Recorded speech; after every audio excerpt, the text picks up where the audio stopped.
no better way to follow up Duke in North Carolina than with another edition of In the Paint exclusively here on CBS Sportsline. Alongside Bill Raftery, I'm Jason Horowitz. Glad you could be with us here on this Thursday, February 8th edition. And Bill, you know, last week the AP poll, 25 teams, of the 25, 13 lost at least once, which, you know, this week the AP poll, a lot different. What does it say about college basketball right now? Well, to tell you. I mean, teams are struggling, quite frankly. I knew you were going to kill Duke after they lost the game. I didn't say anything about Duke I came prepared. I haven't said anything yet. I know you're going to get into that. You know, it's interesting. You should know. We had the meeting about it. Well, that's true. But last week we had a Syracuse, Connecticut game, and, you know, talking to Jimmy Boeheim, you know, there's only a couple of teams that are above the norm. And there's a lot of teams that don't know who they are, haven't found themselves. The proper guys haven't stepped up. They haven't found a way to beat people. And I think that's partially what you're seeing right now. Yeah, you see a lot of teams in the middle of the road. You've got, you know, UCLA and Florida, maybe Texas A&M because they're creeping up, right, and a lot of middle of the road teams. Yeah, you know, yeah, you're right. UCLA's defense. They play Texas A&M. To me, though, it's what you do come tournament time. Now, I'm talking their conference. You know, last year Florida won the SEC championship barely over South Carolina. They weren't very good. They had lost 3 going into the tournament in a row. One of them was an Alabama game, which we saw. But all of a sudden, something during that week off, inspiration, divine intervention, it never happened to me when I coached. You know, it's just, you got to hang in with your team if you're good. There's enough good teams, and Duke is one of those good teams. All right, let's but get good teams don't win every game. No, they don't. Let's get into Duke, though. I'm glad you didn't go to Seton Hall. You would have killed me. I didn't write at Seton Hall. I didn't write when I was at Syracuse either. Let's get into Duke, though. And, you know, we'll start with where they are as far as ACC ranks. And maybe one of the reasons they're struggling. They're not scoring a lot of points, Bill. They're last in the ACC in points a game. Usually you think Duke, you think three-point shooting. They're 11th in the ACC and so on. You see down the road there. You know, it's a young team. Is that what's killing this team right now? Well, you know, Schreier had a big game last night. He had 27 points, an outstanding open shooter, and a kid who's going to be real good. I think the biggest problem, they don't have a guy every trip down that they can run a play for that they are sure is going to score. Josh McRoberts is a very talented guy. He's one of those point forward mentalities where he likes to handle, he likes to, in fact, they went to him in the low post area and the body, they shoved him out a little bit. He wasn't able to convert a low. So I think that's one of the dilemmas, and occasionally they're beaten by the dribble. Yep. The perimeter defense maybe not typical Mike Krzyzewski-like, but this is a very good basketball team, and can they win it all? Well, listen, if they guard, you know, if they control the tempo, I thought they took some, you know, quick shots last night, some deep shots. Those are some of the things that a guy like Mike Krzyzewski, and the reason he's so good, can straighten out. Now, do they respond by the time the year's over? I mean, that's the key to their season. Well, they may be last in points a game. You said they defend well. They're up towards the top in the ACC in points a game. So let's take a look at the Big East standings, though, because Duke, you know, right now, middle of the road, 5-5 in the Big East, or excuse me, the ACC. You see Clemson there as well. It's kind of topsy-turvy with BC and Virginia at the top, and BC's doing a great job since Sean Williams was suspended. Bottom half, Florida State, Georgia Tech, Maryland, NC State, Wake Forest, Miami. Of that bottom half, maybe Florida State, Georgia Tech, Maryland, NC State with the win over North Carolina. Yeah. You see any of those 4 teams making a run? Maryland's interesting, too, because they've got a chance. I believe they have Duke coming to their place, and Duke's in the throes of a 3-game losing streak. First time in nearly 8 years. Right, yep. And I think they went over a season, right? One loss at the end of one year and then 2 the other.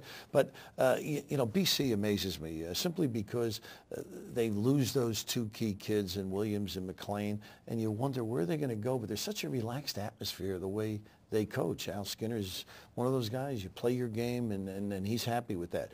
Virginia, maybe the 2 best guards together in the country. So a couple of years ago, people were like, you're kidding, 3 teams in the NCAA? Well, you know, I think they could go 5 this year. I mean, this is a very competitive league, and people don't understand the venues, how hard it is to win. You know, Georgia Tech's got young kids. They're a good basketball team, but they are not great, and I think that's what happens when you go on the road. You get it handed to you. You're seeing a lot of teams that aren't great this year, as we've talked about throughout the show. Let's go to a team that's, well, maybe one that's playing great. You know, Pittsburgh's at the top of the Big East, but Marquette, Georgetown, maybe the 2 hottest teams in the Big East. And we'll start with Marquette here. 2 young guards and sophomores, Jarrell McNeil, Dominique James. Really 3 sophomores because they're led also with Wesley Matthews. Plays a small forward, also a guard spot. What do you see from this team the rest of the way? They've won 8 straight. Well, I think people forget Ousmane Barrow has really come along as a basketball player. He's a very talented guy, but the guards are so good. All the concentration, even preparation, is to take James out of his early offense. They ball screen. He gets into the lane, creates havoc. McNeil, just terrific at stealing the ball and just busting defensively busting your offense apart. But Dan Fitzgerald's a guy who's starting to get some confidence now. He's catching the ball and looking to be a threat, whereas early in the year, he didn't really want to be one. He put it on the floor and dribbled himself out of shots. So, they're getting better. Hayward's another guy that's up front, nice rotation. Burke comes in defensively. They're a little deeper because of the talented guys on the perimeter. You overlook that. Right, and one of the 8 wins with that talent is at Pittsburgh, which is a very tough place to play. It's the only loss Pittsburgh has in the Big East. Let's stay in that conference real quickly and take a look at Syracuse and Villanova. And, Bill, these are 2 teams that they're really just – they don't know what their identity is. They don't know who's going to come to play that every night. Well, I think you're right about Syracuse. They beat Villanova a couple of weeks ago, and the big guys played great. Roberts, Nichols, Watkins in the lane dominated, did some things on the offensive end. But when they don't show, now it puts a lot of pressure on the perimeter people, and that's where the other night Eric Devendorf tried to do too much. And in a sense, they're trying to create things, and all of a sudden you got runouts the other way. I think Villanova, though, is going to be very good going down the stretch. And the reason I say it, Curtis Sumter is now healthy. They can run more things through him. Early in the year, he didn't have the speed, didn't have the quickness, didn't have the elevation. So now they've got him, and Cunningham is getting better. Yeah. This is a team that's they're getting a little bit deeper. I think they'll get away from jacking threes, something they've been doing a lot of, and getting the ball inside and then out and getting the better look. It seems like we're always saying Curtis Sumter is finally getting healthy, but I think you're right about this one. This time he may be healthy for the rest of the season. Finally right, huh? Yeah, I think so. Let's go to the quick hits, and we'll start with a team from the Atlantic 10. Now, you saw St. Joe's earlier, but let's go with UMass. Team that plays for the top of the Atlantic 10 tonight against Rhode Island. Minimed led by 3 seniors. Well, give me some life. James Life, an outstanding performer. Forbes, another guy that's played well. But Lasme in the post, 5 block shots a game. This kid really dominates. And Rashawn Freeman, a guy who scores and rebounds. And they've played very well. They've got a big game coming up, obviously. But I think they've shocked people. But Travis Ford, the old Kentucky kid who can shoot it, he's got them playing good defense. And they know how to they do know how to score and get it to the right spots. If they're going to make the tournament, this is the year with that senior leadership. Rashawn Freeman as well. All right, how about Texas Tech? After wins over Kansas and Texas A&M, top 10 team, but those were both at home. Now 4 straight losses. Now they have to go to Oklahoma State and then Texas A&M. Bobby Knight's squad. Well, I'm sure he's perplexed. When Dora plays well, they seem to be a team that can play with people. They don't get the inside punch. Everything is outside. Jackson and Burgess are terrific guards and do some great things. They made a mistake in a game, passing the ball in, leading to a goal. Some of the things that I'm sure he got very upset about. But, again, stretch run, do they get better? What do they do in their tournament? I don't think you can leave them out of the mix yet, but they're getting close. Yeah, you can't do anything yet, but they do have this tough stretch. If you get to 6 straight losses, with the games at Texas A&M and at Oklahoma State, you could be in trouble. All right, our last one. How about BYU? And everyone knows about Air Force. It's BYU, though, that leads the Mountain West and has a win over the Falcons. Thoughts on the Cougars? They've got a 6'11 kid, Trent Plastead, and he went to Wooden's camp, really has developed his offensive game, and obviously at 6'11 you do some rebound. Keenan Young's a guy who can score. They're very good at home.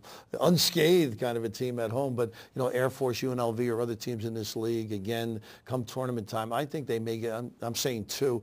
San Diego State, people thought going into this season would be pounded Air Force this week. Would be the dominant team, and they do have some talent as well. Yeah, that should be one of the most intensely competitive conference tournaments come March. All right, you're off to Indiana this weekend. What do you look for in your game? Well, DJ White, an outstanding low post performer, he's got to have a big game because Illinois plays great defense. Their bigs get very involved. Carter's an outstanding kid facing and slipping to the goal. Pruitt, a kid they're going to more in this game earlier in the year. They went to Pruitt in the second half, and he provided a lift. So defensively, of course, the rivalry now so intense with the recruiting situation. All right, Indiana, Illinois for Bill Raftery this weekend. It is for the rest of In the Paint. You can always catch it on demand here on CBS Sportsline or on YouTube. Bill Raftery, I'm Jason Horowitz. Enjoy the rest of the weekend in college hoops. See you. Take care.